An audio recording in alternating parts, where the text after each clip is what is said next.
ठीक है, thank you बच्चे। अब देखो जो हमने कल टॉपिक किया था, tossing of 2 coins, 3 coins and n coins, ठीक है। अब n कॉइन्स वाला थोड़ा सा पेंडिंग है, सारा कंप्लीट नहीं हुआ। अब देखो पहले तो मैं थोड़ा सा रिवाइज करवा रहा हूँ। अगर 1 कॉइन है तो उसके अंदर जो नंबर ऑफ केसेस थे वो मेरे पास कितने बने थे, दैट इज 2 थे। अगर मेरे पास 2 कॉइन्स हैं तो उस केस में जो नंबर ऑफ केसेस होंगे वो मेरे पास 2 होगा। टोटल मेरे पास 4 केसेस हो गए। और 1 कॉइन है तो उसके केस कैसे लिखते हो, हेड प्लस में टेल। अगर 2 है तो उसके केस कैसे लिखते हो, हेड प्लस टेल का स्क्वायर हो जाएगा। अगर मेरे पास 3 कॉइन्स हैं तो उसके आप केस कैसे लिखते हो, एक तो 2 रेज़ टू पावर 3 हो जाएगा और टोटल कितने केस बनेंगे 8। और उसको आप लिखते कैसे हो, h प्लस टी और इसका क्या आएगा, क्यूब आएगा। अब सिमिलरली अगर n कॉइन्स हो गए, अगर मेरे पास n कॉइन्स हैं दैट मीन्स उसको आप कैसे लिखोगे, n कॉइन्स है तो h प्लस टी इसकी पावर मेरे पास क्या आ जाएगी, दैट इज n हो जाएगी। क्लियर है, ये चीज क्लियर है सभी को, ठीक है। अच्छा अब नेक्स्ट देखो, अब जो नेक्स्ट है वो है मेरे पास कि जो हमने कल किया था 1 2 कॉइन 3 कॉइन डिस्कशन कर लिया है। अब जो आएगा n कॉइन्स हैं उसके लिए, जैसे ये मेरे पास है h plus t raise to n है, तो इसको आपको सोल्व करने के लिए आपको करवाया था बाइनोमियल एक्सपेंशन। क्या होता है कि अगर a प्लस बी इसकी पावर मेरे पास क्या है n है, तो इसको आप कैसे सोल्व करते हो कि पहले तो a raise to power n आएगा प्लस में यहाँ, अच्छा एक मिनट देखो, और साथ में क्या आएगा बी रेज टू पावर 0 आएगी, ठीक है। फिर प्लस में आएगा n आगे आ जाएगा और a raise to power 1 minus कर दो और b की पावर 1 1 इंक्रीज कर दो, ठीक है। फिर प्लस में, अब पहले n आ गया, अब आएगा n into n minus 1 divide by 2 factorial. अब दोबारा a की पावर पहले 1 माइनस किए थे, अब माइनस 2 कर दो और t की पावर कितनी हो जाएगी, b की पावर कितनी हो जाएगी, पहले b की पावर मेरे पास कितनी थी 1 थी और अब क्या हो जाएगी b स्क्वायर हो जाएगा, एंड सो ऑन। इस तरह से आप करोगे तो इसको बोलते हैं that is your binomial expansion. अब ये एक्सपेंशन करने के बाद हमने कल यहाँ तक कर लिया था, जो समेशन टोटल आएगा वो ये बन जाएगा। इसको आप इस फॉर्म में लिख सकते हो, आप सोल्व करके देख लोगे तो आपके पास यही आएगा, ठीक है। तो अब यहाँ पे जो आपके पास केस है कि जो टोटल नंबर ऑफ कॉम्बिनेशन कितने बनेंगे, वो तो हमें पता है कि टोटल नंबर ऑफ कॉम्बिनेशन कितने होते हैं, that is 2 raise to n जो होता है वो आपके पास होता है टोटल नंबर ऑफ कॉम्बिनेशन, जो यहाँ पे लिखा हुआ है। Total number of possible combination जो बनेंगे that is summation n c r जो आएगा वो टोटल आएगा 2 रेज टू n। और ये हमेशा याद रखना है कि जितने नंबर ऑफ क्वाइंस होंगे उसके corresponding 2 raise to power n आपके पास उसके टोटल नंबर ऑफ इवेंट्स आएंगे, टोटल नंबर ऑफ कॉम्बिनेशंस आएंगे, टोटल रिजल्ट क्या क्या आ सकते हैं यहाँ से निकलेगा, ठीक है। अब जो नेक्स्ट है वो देखो, अब यहाँ से नेक्स्ट है मेरे पास कि जो ये चीज है मेरे पास total number of possible combination तो हमने कर ली है। अब ये चीज अच्छे ढंग से देख लो सारे बच्चे, what is the probability of each equally likely combination, कि जो कॉम्बिनेशन आपके इक्वली लाइकली हैं, जिनके होने की एग्जिस्ट करने की प्रोबेबिलिटी इक्वल है, वो प्रोबेबिलिटी क्या होती है। इसको लिखा हुआ 1 बाय 2 रेज टू n लिखा हुआ है। अब देखो मैं इसके लिए सिंपल सा एग्जांपल करवा रहा हूँ जो हमने कल किया था। फॉर एग्जांपल हमने 2 कॉइन्स लिए हैं, तो अगर 2 कॉइन्स लिए हैं तो हेड हेड आएगा, हेड टेल आएगा, या टेल हेड आएगा, या आपके पास टेल और टेल आ सकता है, ठीक है। अब इनमें से एक आपका कॉम्बिनेशन आए, जैसे मान के चलो मेरे पास दैट इज इक्वली लाइकली, जो है ये सारे इक्वली लाइकली हैं, कोई भी आ सकता है। अगर हेड हेड की निकालनी है तो वो मेरे पास क्या आ गई 1/4 आ गई। और 1/4 को कैसे लिख सकते हो, 1/2 रेज टू 2 लिख सकते हो ना। अब 2 पावर 2 आई है तो यहाँ से क्लियर है कि कितने कॉइन है, 2 ही कॉइन्स हैं। देखो स्टार्टिंग में हमने कितने कॉइन्स कंसीडर किए थे, 2 कॉइन्स कंसीडर किए थे। तो that means total number of जो आपके पास कॉम्बिनेशन आएंगे वो तो 2 रेज टू पावर n होता है, और जो इक्वली लाइकली प्रोबेबिलिटी आएगी वो 1/2 रेज टू पावर n होती है। ये हमेशा याद रखना, ठीक है। तो ये total number of possible 2 raise to power n हो गया, और probability of each equally likely combination वो क्या होगी 1/2 रेज टू पावर n होगी। क्लियर है। अब हमने क्या करना है, जो आपको ये स्क्रीन के ऊपर एक्सप्रेशन दिखाई दे रहा है ये वाला एक्सप्रेशन, हाँ ये वाला एक्सप्रेशन जो है that is in this expression हमने क्या करना है, हमने बस n माइनस आर जैसे ये चल रहा है ना, आपने सिंपली क्या करना है, आर को रिप्लेस कर देना है आपने, दैट इज आर को आप रिप्लेस कर दो, that is n minus r से रिप्लेस कर दो। इसी कॉम्बिनेशन के अंदर ये वाला जो चल रहा है ना, इसी के अंदर हमने n को n माइनस आर से रिप्लेस कर देना, और उसकी हमने क्या निकालनी है, प्रोबेबिलिटी निकालनी है। ठीक है, तो वो जो उसकी प्रोबेबिलिटी आएगी, जहाँ जो टोटल कॉम्बिनेशन आएगा, वो मेरे पास आप प्रोबेबिलिटी कैसे निकाल सकते हो। पहले तो पहली बात तो देखो, वैसे तो ये एक्सप्रेशन यहाँ तक क्लियर हो चुका है, ये एक्सप्रेशन यहाँ पे एंड हो जाएगा कि टोटल मेरे पास जो टोटल कॉम्बिनेशन बनेंगे वो कितने बन सकते हैं, ये आपके पास कॉम्बिनेशन है।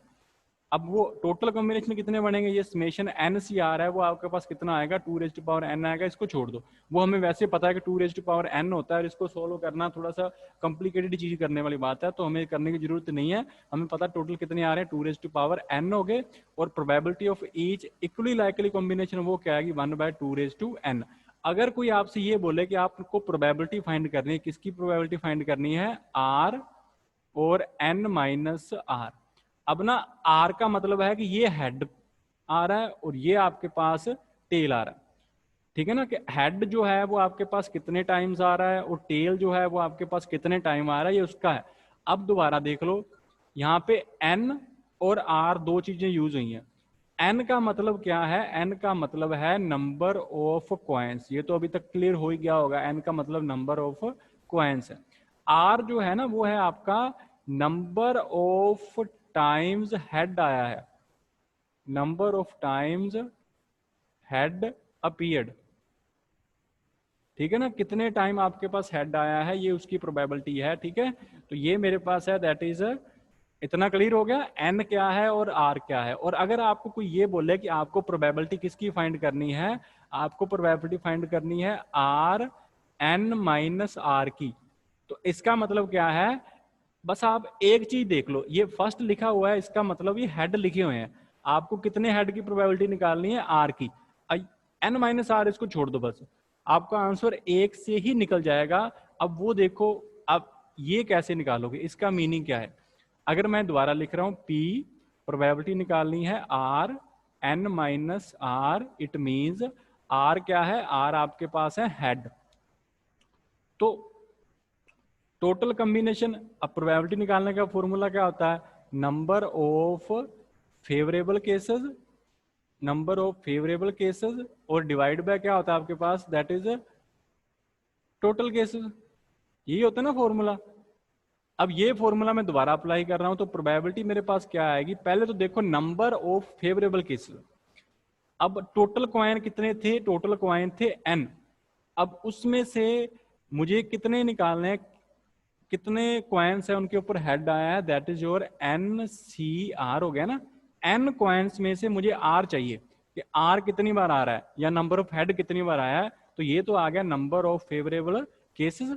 अब टोटल केस कितने बनेंगे, अब टोटल केस जो बनेंगे वो देखो, टोटल केस है, टोटल केस तो हमने अभी किया, टोटल केस कितने होते हैं, 2 raised to power n, total case बन गए 2 raised to power n।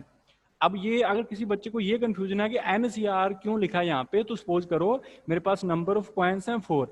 अब मैं मुझे ये फाइंड करना है कि कितने कॉइन्स के ऊपर जो 2 टाइम हेड आया है, हेड हेड कितनी बार आया हो 2 टाइम्स, तो आप क्या करोगे 4C2। ठीक है ना, 4 कॉइन टोटल हैं और आपने 2 कॉइन्स के ऊपर हेड फाइंड करना है, तो आप 4C2 फाइंड कर लो। वो जो आपका रिजल्ट आएगा वहां से आपको नंबर मिल जाएगा कि कितनी बार 2 बार हेड आया है। क्लियर है, हो जाएगा ये चीज। अब ये देखो, अगर ये चीज क्लियर है, चलो एक बार मैं दोबारा फिर करवा रहा हूं, बस यही है इसके अंदर। प्रोबेबिलिटी आपने निकालनी है आर एन माइनस आर की। तो व्हाट इज आर, आर का मतलब है कि हेड कितनी बार आया है, number of times head occurred. तो इसकी प्रोबेबिलिटी फाइंड करने का फॉर्मूला तो प्रोबेबिलिटी का सेम है, number of favourable cases divide by total cases. तो यहाँ पे फेवरेबल केसेस कितने हैं, टोटल कॉइन कितने हैं, एन है, उसमें से आपने कितने चूज करने हैं, r divide by total case कितने होते हैं, 2 raised to power n। तो ये फॉर्मूला यहाँ पे आ गया, ये रहा। अब NCR का फॉर्मूला क्या होता है, n factorial divide by r factorial into क्या आएगा, n माइनस r फैक्टोरियल, और 1/2n, तो फिर सेम बचा है 1/2 raised to power n। तो ये फॉर्मूला आ गया आपके पास प्रोबेबिलिटी। ये जनरल आ गया, किसी के लिए भी आप फाइंड कर सकते हो। आपको बोल दिया कि इतने हेड की प्रोबेबिलिटी निकाल लो, 2 हेड हैं, 3 हेड हैं, किस तरह से जितने भी हेड निकालने हैं उसकी आप प्रोबेबिलिटी फाइंड कर सकते हो, ठीक है ना। अब जैसे सपोज करो ये मेरे पास 2 है, अब अगर 2C1 फाइंड करना है तो 2C1 क्या आएगा, 2 factorial divide by 1 factorial into 2 minus 1 that is also 1 factorial. तो 2 फैक्टोरियल क्या होता है, 2 ही होता है ना, ये चीज क्लियर है। अब ये 2C1 का मतलब क्या है, n की जगह क्या आ गया, 2 आ गया, r की जगह क्या आ गया, 1 आ गया। n का मतलब 2 है, इसका मतलब नंबर ऑफ कॉइन्स कितने हैं, नंबर ऑफ कॉइन्स कितने आपके पास 2 है, नंबर ऑफ कॉइन्स 2 है। r का मतलब है कि हेड कितने टाइम्स आ रहा है, हेड कितने टाइम्स आ रहा है, हेड सिर्फ एक टाइम ही काउंट करना है हमने। अब एक टाइम हेड काउंट करना है, हो सकता है हेड टेल हो सकता है टेल हेड हो। कितने केस बने, 2 केस बने ना। और वो देखो सीधा फॉर्मूला अप्लाई किया, आंसर क्या आया, 2 आया। तो ये जो NCR वाला फॉर्मूला है ना, ये यहां से आपको पता चलेगा कि आपने टोटल फेवरेबल केसेस कितने हैं, n टोटल कॉइन्स हैं, उसमें से आपने कितने निकालने हैं, कितने हेड निकालने हैं, कितने टेल निकालने हैं, उसके कोरस्पोंडिंग आप इसको फाइंड कर सकते हो। अगर किसी बच्चे को इसमें कोई प्रॉब्लम है तो अभी हैंड रेज कर लो, नहीं तो फिर नेक्स्ट करते हैं।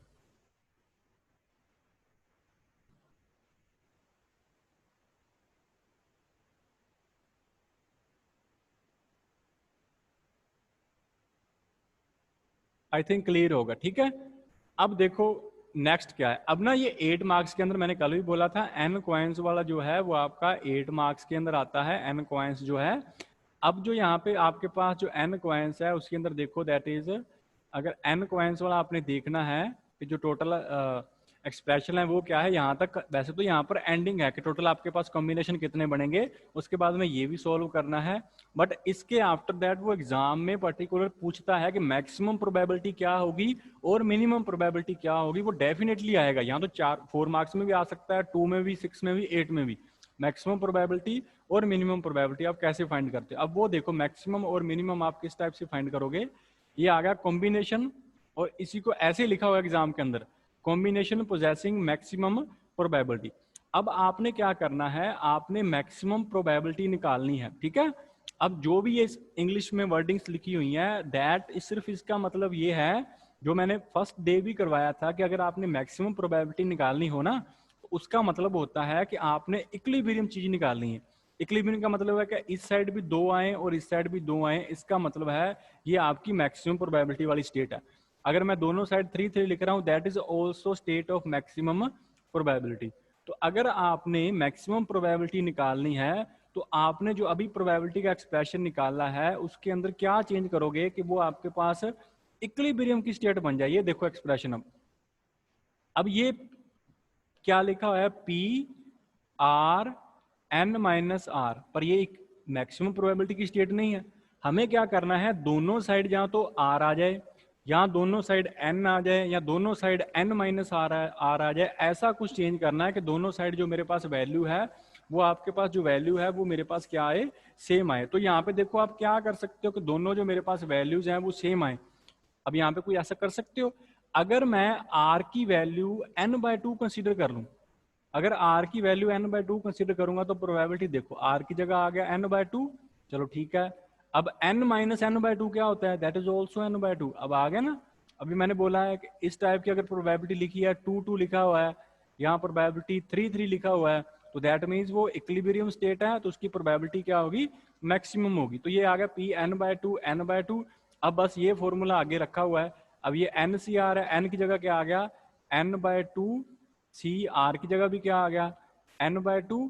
और डिवाइड इसको किससे करना है, डिवाइड वाला जो फॉर्मूला है वो अपना सेम ही है, that is 2 raised to power n। ठीक है, वो तो अभी फॉर्मूला अपना सेम ही है, वो चेंज नहीं हुआ आपके पास। ठीक है, तो ये फॉर्मूला तो आप सोल्व कर लोगे ना, ये वाला, that is n/2 C n/2 और डिवाइड बाय क्या है मेरे पास, 2 raised to n। ये फॉर्मूला सोल्व हो जाएगा सभी से। एक बार चलो इसको फॉर्मूले को सोल्व करो, एक बार क्या आएगा, करो सोल्व इसको। NCR वाला फॉर्मूला, लेकिन दोनों n/2 है। कॉपी पेन लेकर बैठे हो या बस वैसे ही बैठे हुए हो, देखो इसको इसको सोल्व करो, क्या आंसर क्या आएगा। ये आंसर आगे दे रखा है, वैसे सोल्व करो, और ये आंसर आपके पास आ रहा है या नहीं आ रहा, देखो एक बार।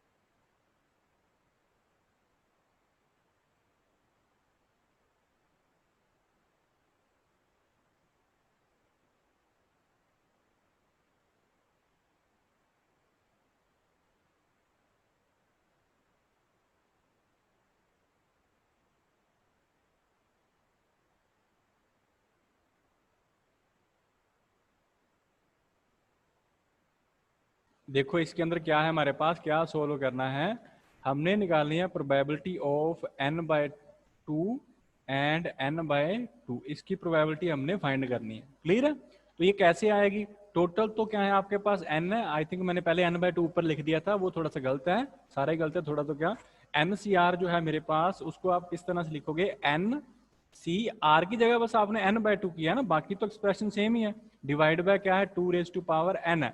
तो अब ये एक्सप्रेशन कैसे सोल्व करोगे? अब इसका फॉर्मूला क्या हो जाएगा, n factorial divide by n/2 factorial, और बाद में क्या आएगा n-n/2 फैक्टोरियल, ये आ गया। अब ये देखो ये चीज यहाँ लिखी हुई है, अब इसको सोल्व करोगे तो ये n/2 फैक्टोरियल आ गया। तो अब ये टोटल क्या आ गया मेरे पास, n फैक्टोरियल अपर है, n/2 फैक्टोरियल का स्केयर हो गया, और 1/2n है। तो अगर एग्जाम में उसने पूछ रखा है कि find the maximum probability in this case, या किसी भी केस के अंदर अगर न्यूमेरिकली आ गया है, तो दैट मीन्स आपको क्या करना है, आपको इक्विलिब्रियम स्टेट फाइंड करनी है जिसके अंदर दोनों साइड आपके पास वैल्यूज क्या हो, सेम हो। तो इसके अंदर बस एक ही वैल्यू बन सकती है कि आप आर की वैल्यू को क्या पुट कर सकते हो, आप आर को पुट कर सकते हो, ना कि एन को। एन को आर में नहीं पुट कर सकते, एन का मतलब क्या है, these are the coins, total number of coins. तो आप आर को एन की फॉर्म में चेंज कर सकते हो। आप ये सोच सकते हो कि हेड कितने टाइम्स आया है, n/2 टाइम्स, मतलब अगर मैंने 100 टाइम कॉइन टॉस किया तो हेड मेरा पास आया है 50 टाइम्स। आप ऐसे चूज कर सकते हो, लेकिन ऐसा नहीं कि आप n की वैल्यू को r में चूज कर लोगे। क्लियर है? ये फॉर्मूला हो जाएगा, इसको सोल्व कर लेना, इसको बोलते हैं that is your maximum probability. अब सेम एज इट इज आपने फाइंड करनी है मिनिमम प्रोबेबिलिटी मेरे पास क्या होती है, उसके लिए देखो that is the combination possessing minimum probability. अब जो मिनिमम प्रोबेबिलिटी है उसके लिए देखो कॉम्बिनेशन जो आएगा मेरे पास वो क्या आएगा, that is combination possessing minimum probability. अब ये देखो मिनिमम प्रोबेबिलिटी है, तो अब वही सेम फॉर्मूला है, अब उसके अंदर हमने प्रोबेबिलिटी मिनिमम निकालनी है। अब प्रोबेबिलिटी मिनिमम कब आएगी, उसी फॉर्मूले के अंदर अगर आर की वैल्यू 0 हो जाए या आर की वैल्यू मेरे पास n हो जाए, उस टाइम पे जो प्रोबेबिलिटी आएगी वो आपके पास क्या आएगी, मिनिमम आएगी। ठीक है? अब वो देखो जो फॉर्मूला था वो मेरे पास क्या है, जो आपका यहाँ पे हमने फॉर्मूला किया था ये रहा। अब इसी फॉर्मूले के अंदर हमने प्रोबेबिलिटी निकालनी है, दैट इज योर, हमने प्रोबेबिलिटी निकालनी है मिनिमम। तो मिनिमम कैसे आएगी, अगर मेरे पास आर की वैल्यू हो जाए 0 या आर की वैल्यू मेरे पास हो जाए n। देखो अगर मैं आर की वैल्यू 0 पुट कर रहा हूँ, ये 0 आ गया, और ये n-r की जगह क्या आ गया, n आ गया। तो अब NC0 डिवाइड बाय 2⁻n, तो 2⁻n सेम ही है, NC0 का मतलब क्या होता है, 1 होता है, तो वो 1 बाय क्या आ गया, 2n आ गया। क्लियर है? अब सिमिलरली अगर मैं प्रोबेबिलिटी फाइंड करूं, अगर मेरे पास r की जगह n हो जाए, तो r की जगह यहाँ पे n आ गया, और ये मेरे पास n-r आ गया, तो फिर क्या होगा, ये मेरे पास आ जाएगा NCn डिवाइड बाय क्या हो जाएगा 2⁻n। इसको सोल्व करो, NCn क्या होता है, वो भी 1 फैक्टोरियल होता है, तो 1 बाय क्या आ गया 2⁻n। तो नो मैटर्स कि आपने r is equal to 0 choose किया या r is equal to n choose किया, your probability will be minimum. ठीक है ना? तो मैक्सिमम वाला केस हमेशा याद रखना, मैक्सिमम वाला जो केस होता है that is your equilibrium state case होगा, in which both side head and tail are same, या कोई भी कॉम्बिनेशन चल रहा है, एनी टाइप ऑफ क्वेश्चन है, अगर वो इक्विलिब्रियम स्टेट के अंदर जा रहा है तो दैट मीन्स उसकी प्रोबेबिलिटी क्या है, मैक्सिमम।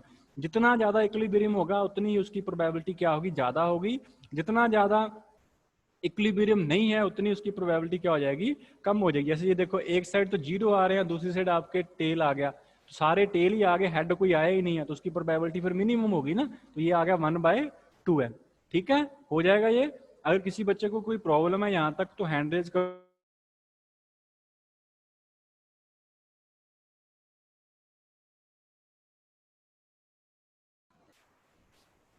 क्लियर है सभी को, कोई प्रॉब्लम तो नहीं है?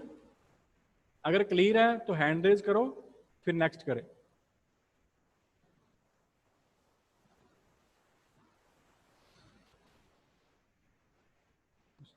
ठीक है बच्चे, अब नेक्स्ट देखो, ये मिनिमम वाला हो गया, यहाँ पे इसको सॉल्व कर लेना, जो आपके पास ये वाला मिनिमम प्रोबेबिलिटी अभी किया 1/2n आएगा। अब जो नेक्स्ट टॉपिक है वो है आपके पास permutations and combination. What is the meaning of permutation and combination? वैसे तो हमने कॉम्बिनेशन यहाँ पे किया है, जो NCR वाला फॉर्मूला होता है उसको कॉम्बिनेशन बोलते हैं, कॉम्बिनेशन फॉर्मूला NCR। अगर परमुटेशन है तो उसको लिखते हैं NPR। आपने मैथ्स के अंदर किया होगा परमुटेशन एंड कॉम्बिनेशन, और उनके अंदर डिफरेंस क्या है। और यहाँ पे आपको डिफरेंस जो है वो याद भी करना है, ये इंपॉर्टेंट फॉर्मूला है, इंपॉर्टेंट क्वेश्चन भी है, न्यूमेरिकल पॉइंट ऑफ व्यू से ये इंपॉर्टेंट है, परमुटेशन एंड कॉम्बिनेशन। ठीक है, अब देखो जो परमुटेशन जो होगी ना, उसका मतलब मेरे पास क्या है, यहाँ पे मैं सिंपली लिख रहा हूँ, लिखना है तो लिख लेना, वैसे यहाँ पे लिखा हुआ है। अगर मेरे पास परमुटेशन है तो उसका मतलब क्या है, उसका मतलब होता है दैट इज योर अरेंजमेंट करनी है हमने, that is arrangement with order. अगर परमुटेशन कंसीडर कर रहे हो तो उसका मतलब है अरेंजमेंट्स विद ऑर्डर, लेकिन अगर आप कॉम्बिनेशन कंसीडर कर रहे हो तो कॉम्बिनेशन का मतलब क्या होगा, that is the arrangement without order. बस ये डिफरेंस है इन दोनों के अंदर, एक तो विद ऑर्डर होती है और दूसरी आपके पास क्या होती है, विदाउट ऑर्डर होती है। ठीक है, जैसे फॉर एग्जांपल अब सपोज करो मैं यहाँ पे आपको यहाँ पे लिख के दिखा रहा हूँ, अगर मेरे पास कोई 3 पार्टिकल्स हैं, मान के चलो A है, B है और C है। अगर इसके लिए मैं परमुटेशन लिख रहा हूँ तो परमुटेशन के देखो क्या लिखा है, arrangement with order, arrangement with order आएंगी। ठीक है, अब देखो अरेंजमेंट विद ऑर्डर जो आएगी आपके पास ABC ये आ गया। उसके बाद में आप ऐसे भी लिख सकते हो कि B पहले आ जाए, उसके बाद में A आ जाए और फिर C आ जाए। आप ऐसे भी लिख सकते हो कि पहले नंबर पे C आ जाए, फिर A आ जाए और फिर B आ जाए, और नंबर ऑफ केसेस अलग और भी बनेंगे। तो इट मीन परमुटेशन के अंदर तो अरेंजमेंट आएगी विद ऑर्डर आएगी, लेकिन अगर कॉम्बिनेशन हो गया ना तो कॉम्बिनेशन का मतलब है ABC आपने एक बार लिख दिया ना तो ABC ही रहेगा। अगर आपने BAC लिख दिया तो भी उसका मतलब क्या है, ABC ही है। इसमें हमने एक ही काउंट करना, ये दोनों नहीं काउंट करने। बस इस डिफरेंस को बोलते हैं दैट इज योर परमुटेशन और दैट इज योर कॉम्बिनेशन। हो जाएगा, क्लियर है। Permutation means arrangement with order, आपने अरेंजमेंट करनी है नंबर्स की लेकिन ऑर्डर साथ में कंसीडर करना है। कॉम्बिनेशन के अंदर क्या है, आपने अरेंजमेंट तो करनी है बट ऑर्डर कंसीडर नहीं करना। ABC लिख दिया, ABC बस फाइनल है वो, चाहे उसको BAC लिख लो चाहे CAB लिख लो, मतलब तो सेम ही है, 3 नंबर आगे इकट्ठे हैं तो उसका मतलब एक कॉम्बिनेशन हो गया। ठीक है, अब इसके यहाँ पे एग्जाम्पल वगैरह कर रखे हैं, उसके कोरस्पॉन्डिंग देख लो इसको। ये आ गया फर्स्ट मेरे पास क्या है, परमुटेशन है।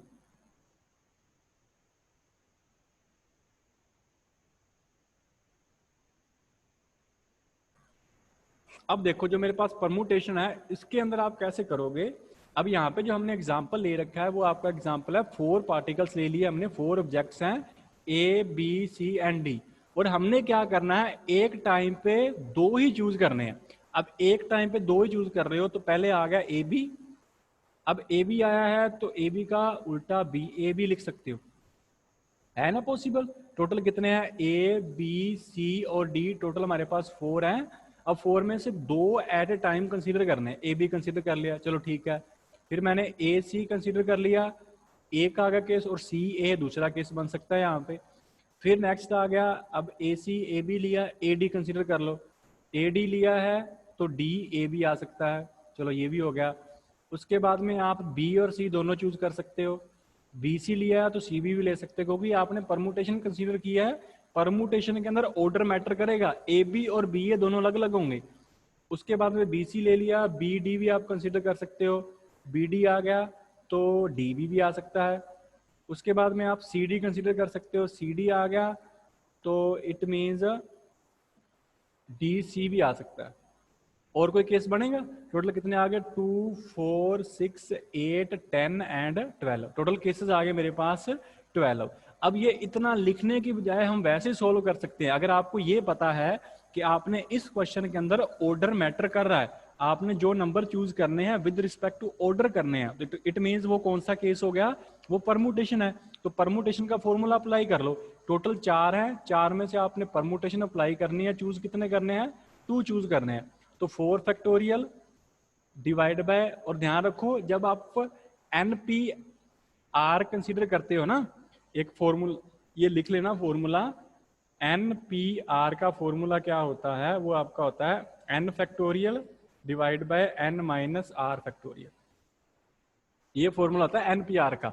और NCR का क्या होता है, n factorial divide by r factorial into n minus r factorial. Clear है? तो ये इन दोनों केसेस के अंदर थोड़ा सा डिफरेंस होगा, इसमें r फैक्टोरियल जो डिनोमिनेटर है वहां पे r फैक्टोरियल नहीं आएगा। तो इसको सोल्व करके देखोगे तो आंसर क्या है, 12 आया। तो ये इतना काम करने से हम बच जाते हैं कि टोटल केसेस कितने बनेंगे, ठीक है ना। क्योंकि फिजिक्स के अंदर यहाँ पे नेट गेट वगैरह का जो एग्जाम होगा उसमें ये इस टाइप के क्वेश्चंस बहुत आते हैं, परमुटेशन हो गया, कॉम्बिनेशन हो गया, वहां पे ये जस्ट बेस होगा, इससे आगे क्वेश्चन स्टार्ट होता है। आपको पहले ये काउंट करना होता है कि उसमें केस कितने बनेंगे, फिर आपका क्वेश्चन स्टार्ट होगा।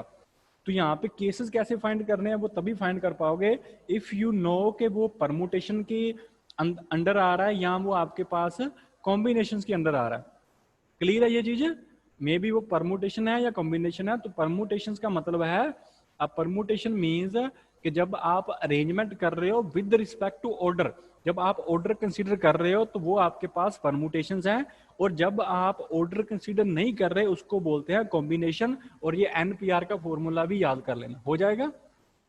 अब नेक्स्ट देखो, नेक्स्ट मेरे पास आ गया ये फॉर्मूला लिखा हो यहाँ पे देख लो, NPR का formula n factorial divide by n minus r factorial. अब सेम केस हमने कंसीडर करना है कॉम्बिनेशन के अंदर। अब सेम केस कॉम्बिनेशन के अंदर देखो, अब अगर कॉम्बिनेशन है तो पार्टिकल स्टिल सेम है, A B C and D। अब AB अगर मैंने एक बार लिख दिया तो BA लिखने का कोई मतलब नहीं है, कॉम्बिनेशन हो गया। AB लिख दिया, AC लिख दिया, AD लिख दिया, ठीक है। उसके बाद में BC लिख दिया और BD लिख दिया, ये भी ठीक है। उसके बाद में CD लिख सकता है। टोटल कितने कॉम्बिनेशन बने, 1 2 3 4 5 एंड 6। टोटल कॉम्बिनेशन आ गए मेरे पास 6 है। तो अब ये 6 आपको अगर पता है कि आपने ऑर्डर मैटर नहीं कर रहा है यहाँ पे, तो इट मीन्स वो कौन सा केस हो गया, वो कॉम्बिनेशन का केस है। तो कॉम्बिनेशन के फॉर्मूला क्या है, NCR, और इसका फॉर्मूला क्या होता है, n factorial divide by r factorial into n minus r factorial. अब यहाँ पे n कितना है, 4 थे टोटल। अब 4 में से हमने कितने चूज करने हैं, 2 चूज करने हैं। n factorial divide by 2 factorial into 4 minus 2, उसका मतलब भी क्या हो गया, 2 फैक्टोरियल।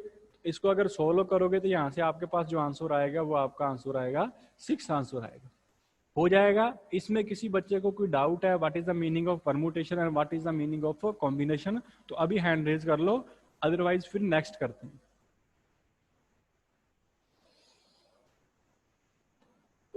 आई थिंक क्लियर होगा सभी को। चलो ठीक है बच्चे, अब नेक्स्ट देखो, नेक्स्ट आएगा मेरे पास what is the relationship between permutation and combination. अब इन दोनों के अंदर रिलेशन फाइंड करना है। अभी देखो परमुटेशन का फॉर्मूला हमने लिखा था, NPR जो होता है वो होता है n factorial divide by n minus r factorial. और जो NCR का फॉर्मूला होता है वो क्या होता है, that is n factorial divide by r factorial into n minus r factorial. तो दैट मीन्स ये वाला सारा टर्म तो यहाँ पे आ ही रही है, तो ये इस टर्म को आप रिप्लेस कर दो। ये वाली टर्म जो रेड कलर ग्रीन कलर के अंदर मैंने डोनेट किया है इसको रिप्लेस कर दो ऊपर वाली टर्म से। तो आपके पास आंसर क्या आ गया, आंसर आ गया NPR divide by r factorial. तो इट मीन्स दोनों के अंदर रिलेशन क्या है, NCR is equal to NPR divide by r factorial. Clear है सभी को? ठीक है, कर लेना इसको। अब देखो नेक्स्ट, ये बस इसके अंदर यही है relationship between permutation and combination, और ये चीजें यहाँ पे करके दिखाई हुई हैं कि NPN का मतलब क्या होता है, NCN का मतलब क्या होता है, वो तो आप सोल्व करोगे तो आपका पता चल जाएगा। याद रखना, 0 फैक्टोरियल का मतलब 0 नहीं होता, इसका मतलब 1 होगा, ठीक है। कहीं 0 फैक्टोरियल को 0 करके आ जाओ, 0 फैक्टोरियल ऑलवेज 1 होगा, ठीक है।